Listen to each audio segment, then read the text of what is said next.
Hi అండి. ఇప్పుడు time night 1 అవుతుంది. శ్రీకాళహస్తి వీడియో ఎడిటింగ్ ఇప్పుడే కంప్లీట్ అయింది. ఇంకోటేంటంటే అది మన ఛానెల్ నుండి చెక్ చేయండి. మీరెప్పుడైనా ఇలాంటి టైంలో ఒంటరిగా ఫీల్ అవుతున్నారా?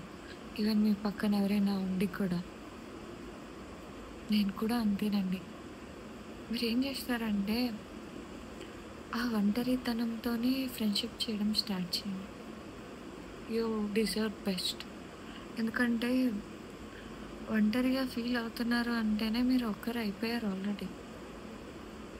మీరున్న ఆ ఒక్కరు ఎవరో ఇంకొకరితో ఫ్రెండ్‌షిప్ చేస్తేనే కదా మీ ఫీలింగ్ పోతుంది. ఇంకెంతమందున్నా మీకు ఆ ఒంటరితనం ఉన్నప్పుడు మీరు ఒక పని చేయండి. ఇలా ఒంటరితనంతోనే ఫ్రెండ్‌షిప్ చేయండి. నేను మీతో మాట్లాడుతున్నా. కెమెరాతో కాదు. మీతో మాట్లాడుతున్నా. ఆర్ నా ఒంటరితనంతో మాట్లాడుతున్నా. అలా మాట్లాడేయండి. You deserve best. నాకు తర్వాత ట్రై చేసిన తర్వాత కామెంట్ కూడా చేయండి. ఏం చేశారు? ఎలా అనిపించింది అని. బై. మర్చిపోకండి. మీ ఇంత సపోర్ట్ కావాలి నాకు.